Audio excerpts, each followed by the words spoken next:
नमस्कार साथियों, मैं डॉक्टर सुमित प्रजापति आप सभी का शिवत्व आयुर्वेद यूट्यूब चैनल पे बहुत-बहुत स्वागत करता हूं। आशा है कि आप सब लोग सकुशल होंगे।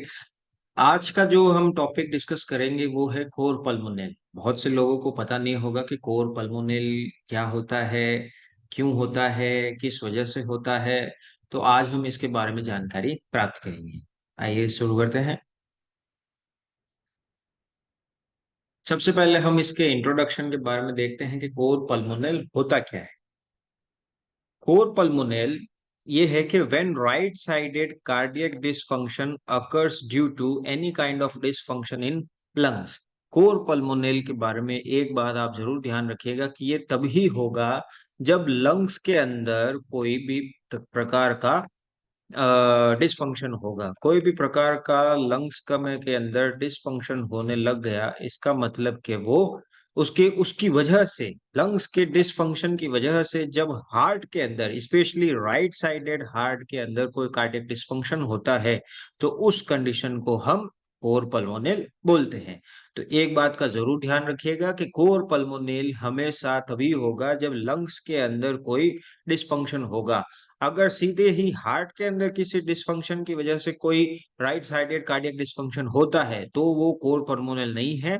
सिर्फ और सिर्फ जब लंग्स के अंदर कोई डिसफंक्शन होगा और उस डिसफंक्शन की वजह से राइट साइडेड हार्ट के अंदर अगर कोई डिसफंक्शन होता है तो ही हम उसे कोर पल्मोनल बोलेंगे। अब हम इसकी पैथोलॉजी अब हम इसकी पैथोलॉजी के बारे में देखते हैं।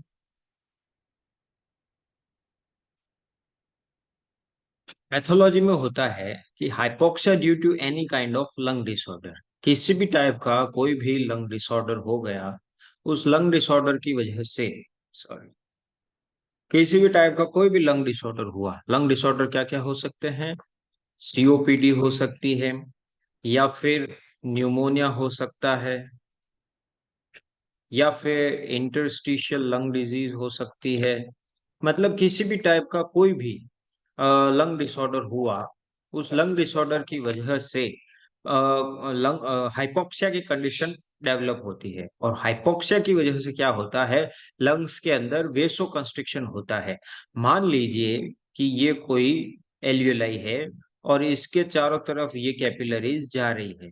ये कैपिलरीज क्या होती है, जब ऑक्सीजन की कमी होती है ब्लड के अंदर, जब सॉरी लंग्स के अंदर जब ऑक्सीजन कमी होती है या हाइपोक्सिया की कंडीशन होती है तो उस कंडीशन में ये कैपिलरीज कंस्ट्रिक्ट हो जाती है, यानी इनके अंदर वेसो कंस्ट्रिक्शन हो जाता है। तो जो कैपिलरीज पहले इतनी बड़ी थी, अब वो बहुत ही ज्यादा कंस्ट्रिक्ट हो जाती है, सिकुड़ जाती है। तो सिकुड़ जाने की वजह से इसके अंदर ब्लड फ्लो प्रॉपर नहीं हो पाता है। तो जब ब्लड फ्लो प्रॉपर नहीं हो पाता है तो लंग्स के अंदर रेजिस्टेंस बढ़ने लगता है, और रेजिस्टेंस बढ़ता है तो पल्मोनरी हाइपरटेंशन की कंडीशन उत्पन्न होती है। जैसा कि मैं आपको इस डायग्राम में बताऊं कि मान लीजिए कहीं भी किसी भी टाइप की कोई डिफॉर्मिटी हुई, उस डिफॉर्मिटी की वजह से सॉरी डिसफंक्शन हुआ, तो डिसफंक्शन की वजह से यहाँ पे ब्लड फ्लो प्रॉपर हो नहीं पाएगा। ब्लड फ्लो प्रॉपर हो नहीं पाएगा तो ब्लड वापस बैक फ्लो होने लगेगा, और ब्लैक बैक फ्लो होने की वजह से हार्ट के ऊपर सॉरी पल्मोनरी आर्टरीज के ऊपर रेजिस्टेंस बढ़ जाएगा, और रेजिस्टेंस बढ़ने की वजह से हाइपरटेंशन बढ़ जाएगा, जिसको हम पल्मोनरी हाइपरटेंशन बोलते हैं। नॉर्मल कंडीशन में जो प्रेशर होता है उसकी वैल्यू होती है 8 से 20 mm Hg। 8 से 20 mm ऑफ Hg जो होता है उस वो नॉर्मल पल्मोनरी प्रेशर होता है। लेकिन किसी लंग डिसफंक्शन की वजह से ये पल्मोनरी प्रेशर जब 25 mm Hg से ज्यादा होने लग जाए तो उस कंडीशन को हम पल्मोनरी हाइपरटेंशन बोलते हैं। और पल्मोनरी हाइपरटेंशन की वजह से, अब क्योंकि पल्मोनरी आर्टरी जो होती है वो राइट वेंट्रिकल से जुड़ी होती है, इसीलिए जब पल्मोनरी हाइपरटेंशन बढ़ता है तो ब्लड जो होता है वो वापस राइट वेंट्रिकल में बैक फ्लो करने लगता है, और बैक फ्लो करने की वजह से राइट वेंट्रिकल को बहुत ही ज्यादा काम करना पड़ता है। और जब ब्लड फ्लो सॉरी वर्कलोड बढ़ जाता है तो राइट साइडेड हार्ट डिसफंक्शन होने के चांसेस रहते हैं, और इसी राइट साइडेड हार्ट डिसफंक्शन को हम कोर पल्मोनेल बोलते हैं। लेकिन जैसे मैंने आपको बताया था, कोर पल्मोनेल के लिए एक बात हमेशा ध्यान रखनी चाहिए कि उसके लिए कोई ना कोई लंग्स के अंदर डिसफंक्शन होना जरूरी है। तो जैसे कि किसी भी टाइप का लंग डिसऑर्डर हुआ, लंग डिसऑर्डर की वजह से हाइपोक्सिया की कंडीशन हुई, हाइपोक्सिया की कंडीशन की वजह से कैपिलरीज के चारों ओर स्थित जो वेसल्स होती है, सॉरी, एल्वेलाइज के चारों ओर स्थित जो वेसल्स होती है उनके अंदर वेसो कंस्ट्रिक्शन देखने को मिलता है। वेसो कंस्ट्रिक्शन होने की वजह से उन कैपिलरीज में ब्लड फ्लो प्रॉपर्ली हो नहीं पाता है, ब्लड फ्लो प्रॉपर्ली हो नहीं पाता है, उस वजह से रेजिस्टेंस इंक्रीज होता है। रेजिस्टेंस इंक्रीज होने से पल्मोनरी वेसल्स के अंदर पल्मोनरी हाइपरटेंशन देखने को मिलता है, जिसकी वैल्यू 25 mmHg से ज्यादा होती है, और नॉर्मल जो प्रेशर होता है उसकी वैल्यू 8 से 20 mmHg होती है। इसकी वजह से पल्मोनरी हाइपरटेंशन की वजह से राइट साइडेड वेंट्रिकल को ज्यादा काम करना पड़ता है ब्लड को पंप करने के लिए, और राइट साइडेड जब वेंट्रिकल को ज्यादा काम करना पड़ता है तो वर्कलोड बढ़ता है, और वर्कलोड बढ़ने के साथ साथ में कभी कभार राइट साइडेड हार्ट डिस्फंक्शन भी देखने को मिलता है। इसी कंडीशन को हम कोर पल्मोनल बोलते हैं। और हम आगे देखते हैं, तो लंग डिसऑर्डर भी दो टाइप के होते हैं बहुत बार, कभी कभार एक्यूट कंडीशन में लंग डिसऑर्डर होता है, कभी कभार क्रॉनिक कंडीशन में लंग डिसऑर्डर देखने को मिलते हैं। तो एक्यूट कंडीशन में क्या क्या देखने को मिलता है, पल्मोनरी एम्बोलिज्म देखने को मिल सकता है। मान लीजिए कहीं भी कोई एम्बोलिज्म हुआ या थ्रोम्बोसिस हुआ, वो थ्रोम्बोसिस टूट के अपनी वेसल्स के अंदर बहता हुआ राइट साइडेड से होता हुआ किसी भी पल्मोनरी आर्टरी में जाके ऑकल्ट हो गया या रुक गया। मान लीजिए ये पल्मोनरी एम्बोलिज्म यहाँ आके रुक गया, तो ये सडन एम्बोलिज्म होने की वजह से ब्लड फ्लो जो होता है वो रुक जाता है, तो blood clot blocks the pulmonary artery, ये पल्मोनरी आर्टरी इसको ब्लॉक कर देता है, और ब्लॉक करने की वजह से प्रेशर जो होता है वो सडन इंक्रीज होता है, क्योंकि अचानक से जो था वो क्लॉट आके रुक गया, वो क्लॉट जम गया तो रास्ता अचानक से बंद हो गया, बंद होने की वजह से प्रेशर जो होता है वो सडन इंक्रीज होता है, और सडन इंक्रीज होने की वजह से राइट साइडेड वेंट्रिकल को बहुत ही ज्यादा अचानक से शॉक होता है कि भाई साहब ये क्या हो गया अचानक से। तो इसी वजह से राइट वेंट्रिकल स्ट्रेच आउट होने लगता है वाटर बैलून की तरह, यानी कि ये जो वेंट्रिकल है, राइट साइडेड जो वेंट्रिकल है, ये वेंट्रिकल धीरे धीरे बलून के जैसे शेप में आगे स्ट्रेच होने लगता है। जो इसकी ये नॉर्मल वॉल वॉल थी, ये इस वॉल में नहीं रह के धीरे धीरे बलून के जैसे स्ट्रेच होने लगता है, और इसी स्ट्रेच को बहुत बार कोल पल्मोनेल भी बोलते हैं।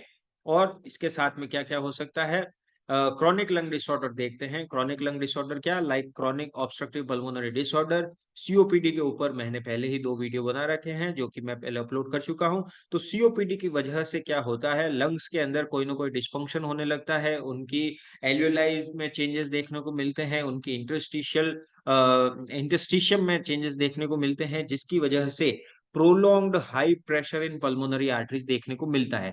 सीओपीडी की वजह से हाइपोक्सीमिया देखने को मिलता है, और हाइपोक्सीमिया की वजह से ऑक्सीजन की वैल्यू, सॉरी, ऑक्सीजन की कमी होने लगती है। ऑक्सीजन की कमी होने की वजह से जैसे मैंने आपको बताया था, वेसो कंस्ट्रिक्शन होता है, और वेसो कंस्ट्रिक्शन होता है, वेसोकंस्ट्रिक्शन की वजह से पल्मोनरी प्रेशर बढ़ जाता है, जिसको हम पल्मोनरी हाइपरटेंशन बोलते हैं। लेकिन क्योंकि ये क्रॉनिक लंग डिसऑर्डर है, इसीलिए इस प्रेशर को बनने में बहुत ही ज्यादा टाइम लगता है, ये धीरे धीरे धीरे धीरे बढ़ता है। तो prolonged high pressure in pulmonary arteries देखने को मिलता है। इस वजह से राइट साइडेड वेंट्रिकल में कंसेंट्रिक हाइपरट्रॉफी देखने को मिलती है। कंसेंट्रिक हाइपरट्रॉफी का क्या मतलब होता है, कि जो भी नई हाइपरट्रॉफी होगी या जो भी राइट साइडेड वेंट्रिकल में नई मसल्स बनेंगी, वो अंदर की साइड बनेगी।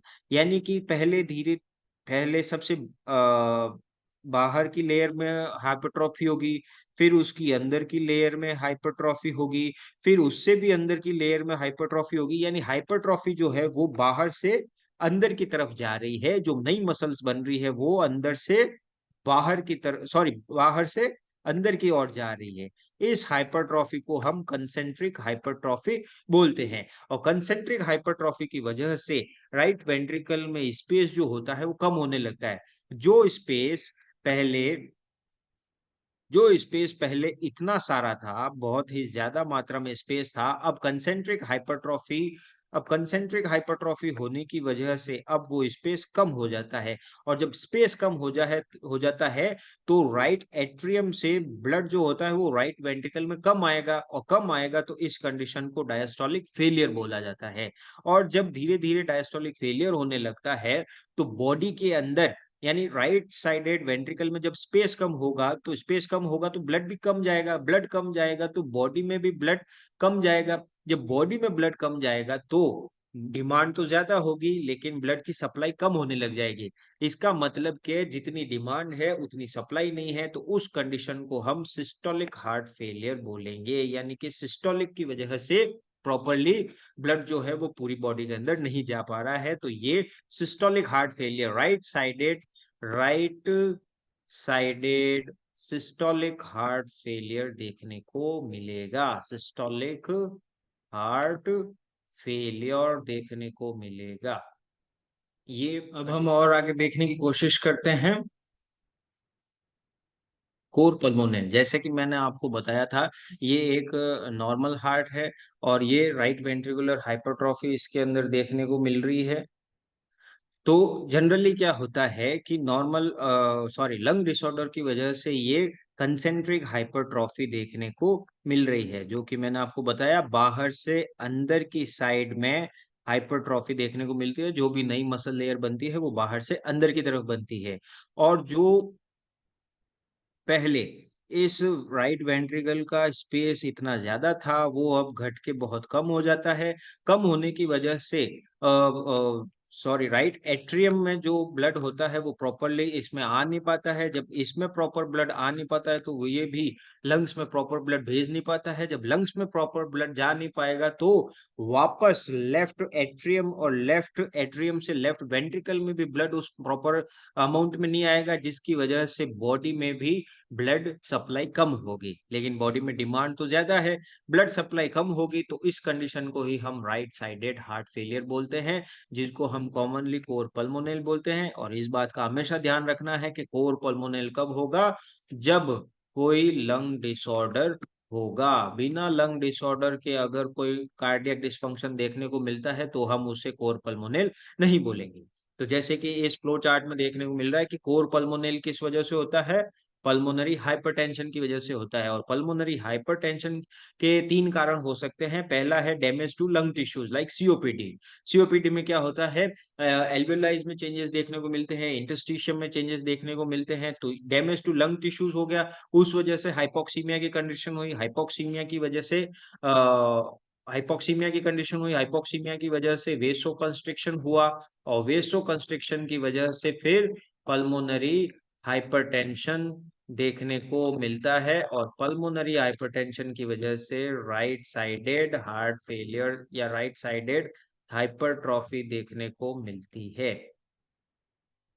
इसके अलावा और क्या क्या चेंजेस देखने को मिल सकते हैं जिसकी वजह से पल्मोनरी हाइपरटेंशन होता है, डैमेज टू पल्मोनरी वेसल्स किसकी वजह से हो सकता है, थ्रोम्बोएम्बोलिज्म की वजह से हो सकता है, या फिर affect on spine and rib cage यानी काइफोसिस और स्कोलियोसिस, यानी कि बचपन से ही उसके अंदर ऐसी कोई स्ट्रक्चरल डिफॉर्मिटी हो जिसकी वजह से लंग्स के ऊपर बहुत ज्यादा दबाव पड़ता हो, वो प्रॉपरली एक्सपेंड नहीं कर पाते हो, या पल्मोनरी आर्टरीज के ऊपर दबाव पड़ता हो जिसकी वजह से उसके ऊपर रेजिस्टेंस बढ़ता हो, पल्मोनरी हाइपरटेंशन हो, जिससे कि राइट साइडेड हार्ट फेलियर या राइट साइडेड वेंट्रिकुलर हाइपरट्रॉफी होने के चांसेस रहते हैं।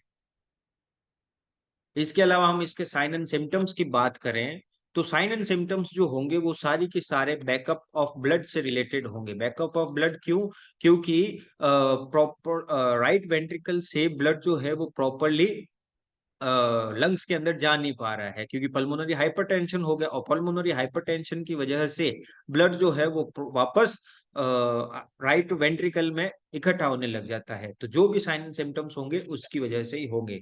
तो क्या क्या साइन एंड सिम्टम्स हो सकते हैं, सीवियर शॉर्टनेस ऑफ ब्रीथ देखने को मिल सकती है। वो पेशेंट को, क्योंकि हाइपोक्सिया की कंडीशन है तो बहुत ही ज्यादा ऑक्सीजन की कमी होगी, patient severely shortness of breath में देखने को मिल सकता है। पेशेंट में फटीगनेस देखने को मिल सकती है क्योंकि प्रॉपर ऑक्सीजन जा नहीं पा रही है। पेशेंट में फेंटिंग देखने को मिल सकती है, अगर ब्रेन के अंदर ऑक्सीजन प्रॉपर टाइम तक नहीं पहुंच पाए तो फेंटिंग की कंडीशन देखने को मिल सकती है। इसके अलावा जुगुलर वीनस डिस्टेंशन देखने को मिल सकता है। जुगुलर वीनस डिस्टेंशन क्यों देखने को मिलेगा, क्योंकि जैसे मान आपको पता है कि right atrium and right ventricle, इसके साथ ही left atrium and left ventricle, ठीक है। अब राइट एट्रियम में जो ब्लड होता है वो कहाँ से आता है, superior and inferior vena cava से आता है। और राइट वेंट्रिकल से जो ब्लड होता है वो कहाँ जाता है? लंग्स में जाता है। लेकिन क्योंकि लंग्स के अंदर पल्मोनरी हाइपरटेंशन डेवलप हो चुका है, इस वजह से ब्लड वापस बैक फ्लो होने लगता है। बैक फ्लो होने की वजह से ब्लड जो होता है वो राइट वेंट्रिकल के अंदर ही पड़ा रहता है, या फिर राइट वेंट्रिकल से ये वापस राइट एट्रियम में बैक फ्लो होने लगता है। और जब जैसे जैसे कंडीशन वर्स होती जाती है, फिर जो ब्लड होता है ये वापस राइट एट्रियम से सुपीरियर एंड इंफीरियर वीना कावा में वापस सुपीरियर एंड इंफीरियर वीना कावा में फ्लो होने लगता है। और क्योंकि सुपीरियर वीना कावा से जुगुलर वीन जुड़ी हुई होती है, सुपीरियर वीना कावा से जुगुलर वीन जुड़ी हुई होती है, इसीलिए जब ब्लड फ्लो वापस बैक में जाता है यानी सुपीरियर वीना कावा में जाता है, तो जुगुलर वीनस डिस्टेंशन देखने को मिलता है।